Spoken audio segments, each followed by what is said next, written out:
So I started in radio, at WSB Radio in Atlanta, officially. And after I got started, I started filling in for some national shows. And interestingly enough, the first time I ever filled in for Rush Limbaugh, I happened to mention a story about abortion and was called aside after the show and was admonished that's not really a topic to talk about on radio unless it's immediately relevant, because there are a lot of people who aren't pro-life who listen to conservative talk, and there are a lot of people who frankly really don't care about the issue and don't want to be reminded of it. And it was suggested to me that this was an issue where kind of needed not to talk about the issue. I was actually surprised. Rush actually told me ignore the advice. Talk about it if I wanted to talk about it.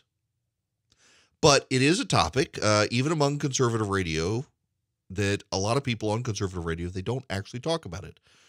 You listen to conservative talk and you're not going to hear a ton about it. This weekend, however, happens to be the March for Life. And it is an issue about which I care greatly. And it is an issue that I think is an issue that we should be reminded of on occasion, as a lot of conservatives make their way to Washington, D.C., and they march in favor of life at a time it is looking more and more that Roe versus Wade could come to an end. I actually think the NPR Washington Post slate hit job on Neil Gorsuch has a lot to do with the Dobbs case. The Supreme Court yesterday allowed the Texas abortion law to continue to go into effect. They would not send it back to the original district judge who killed it. I want to at least explain to people who don't understand, why do so many conservatives, particularly Christians, care about this issue? I want to at least provide for you some context and history, because some people with an agenda badly try to distort this history and claim this isn't something Christians cared about. To be clear, after the Roe v. Wade decision in the 1970s, it really wasn't something that American evangelicals cared about. Even Billy Graham didn't really care about abortion. It was actually the Catholic Church that forced the issue. It was the Catholic Church in the United States and globally that forced Protestant evangelicals to care about abortion. You have to begin in the book of Luke, really, in the first chapter of Luke. In the 6th month, the angel Gabriel was sent from God to a city of Galilee named Nazareth, to a virgin betrothed to a man whose name was Joseph of the house of David, and the virgin's name was Mary. And he came to her and said, "Greetings, O favored one, the Lord is with you." But she was greatly troubled at the saying and tried to discern what sort of greeting this might be. And the angel said to her, "Do not be afraid, Mary, for you have found favor with God, and behold, you will conceive in your womb and bear a son, and you shall call his name Jesus.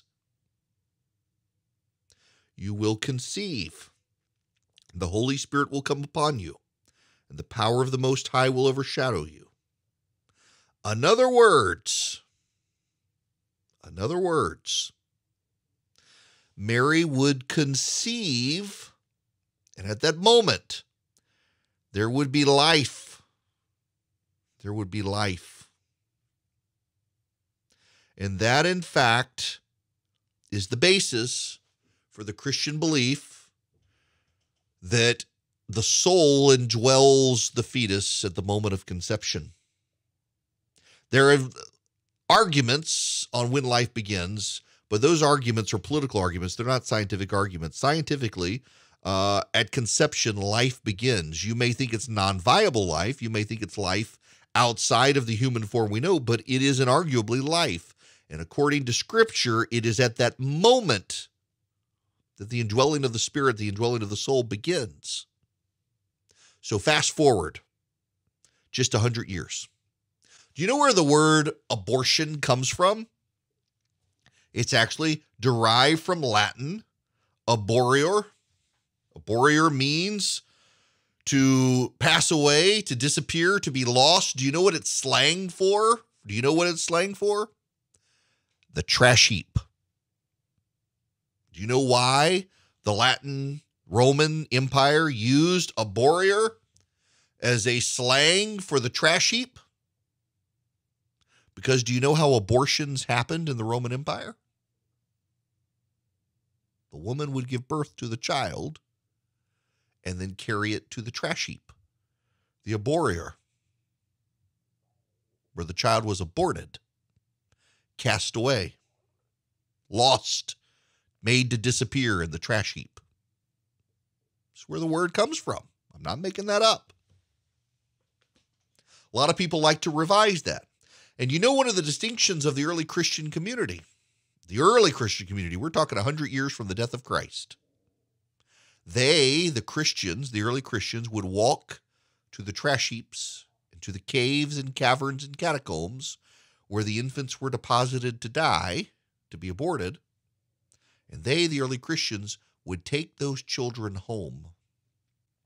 There's a famous letter of a Roman centurion to his son on how to be a man. And one of the things was that if he got a girl pregnant who was not in the family to which he was going to be married, not to worry. They could cast the child onto the abori. And perhaps if he was feeling guilty that the child was going to die, not to worry that those freaks, the Christians, would probably rescue that child anyway and claim it as their own. And that's what happened. In some of the letters among the Roman emperors and the prefects on what to do with these weird Christians, one of the reasons that the Christians were persecuted by the Romans was because they would rescue these children, these deformities.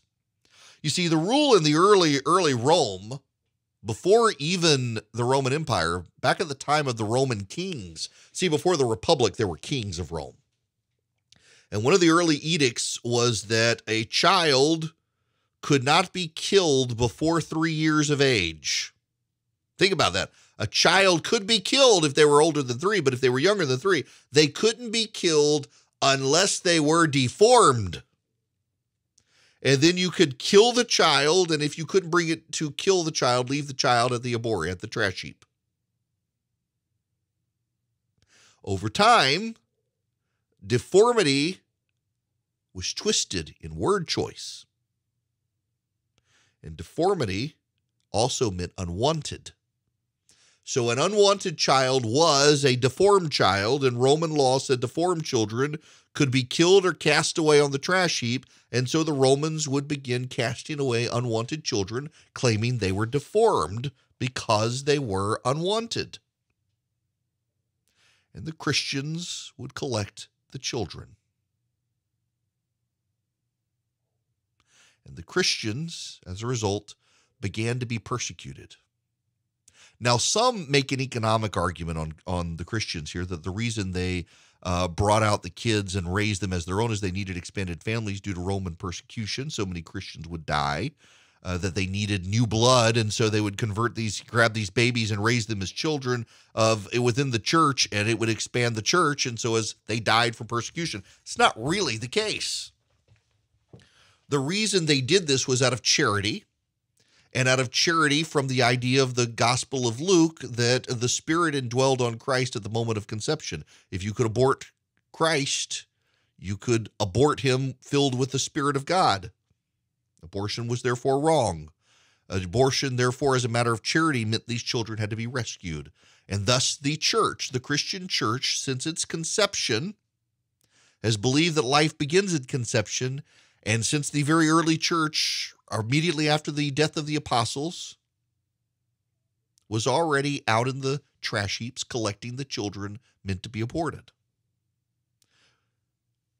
Life is precious. We are all created in the image of the living God, whether we believe in him or not. And the Christians were committed to that. Fast forward 2,000 years. In Washington, D.C. this weekend, pro-life supporters will gather to march for life. Pro-lifers will gather and they will march, and they will pray, and they will be heckled, they will be bullied, they will be chastised, they will be insulted, some of them will be spit upon by those who don't value life or believe in the protection of the right to kill the child. The media elevates the voices of the pro-choice, pro-abortion movement. You know, when I was at CNN, they would ask me to come on to talk about this stuff.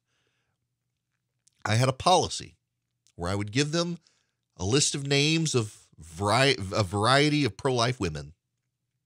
Say, put them on. None of them would ever get called.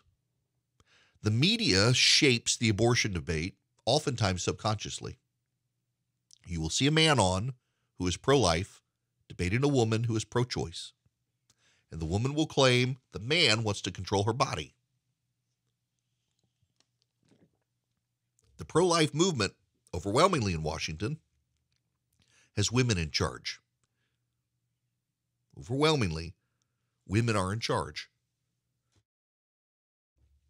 In fact, almost every pro-life organization in Washington, D.C. is helmed by women. But the media is very willful in shaping the optics that it's a bunch of men who want to control women's bodies. It's actually the historic history of the Christian church, men and women rescuing children from certain death because of their belief that life begins at conception.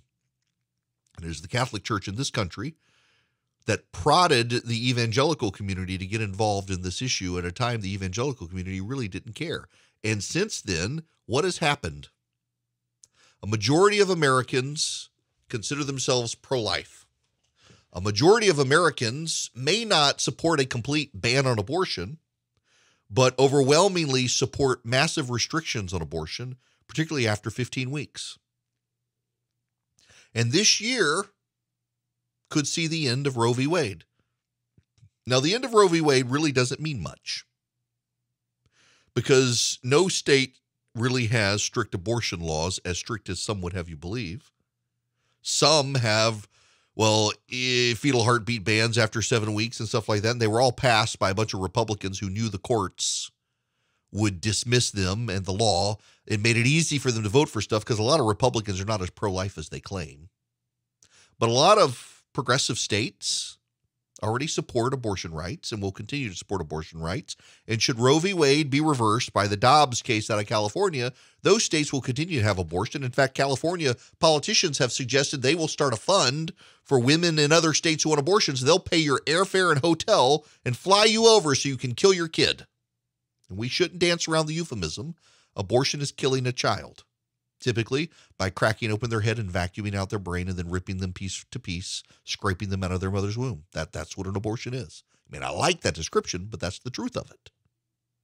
And so people in Washington are marching this weekend in protest of that procedure. They will be mocked. And many people will come forward and say, well, this is kind of a new thing. The church was never really committed to that. And I would remind you, the actual history books, not the revised history books, the actual history books would tell you since the beginning of the Christian church, Christians have been going into the Roman abores, the Roman trash heaps, the Roman dumps, the Roman catacombs, and rescuing children and raising them in the church. And 2,000 years later, we're no longer storming into the trash heaps or the catacombs to save the children. Instead, we're marching in Washington, D.C., urging the Supreme Court to stop taking the morality of Harvard Yard and imposing it on 350 million Americans, but let us, the people, through our legislatures, decide whether we agree with this moral abomination. Many Americans will say they do, but a lot of us don't, and we'll at least be able to shape the laws in our states to protect the unborn. But more importantly, in doing so, the fight really only just begins. It's one thing to have a culture of life to support the unborn, but what about the children in foster care? What about the children who need to be adopted? What about the children in families that are starving? What about the children in families that are falling behind? What about the children who are in families that are so poor that they can't give their kids a leg up? A culture of life needs to be more than just fighting against Roe v. Wade. It's got to actually be about helping whole families, and that means conservatives can't be libertarians. that at some point you do have to have a social safety net, whether it's from the church or the government, to step up and help everybody perpetuate that culture of life. And they'll be talking about that too this weekend in Washington, even though the media probably will choose not to cover any of that.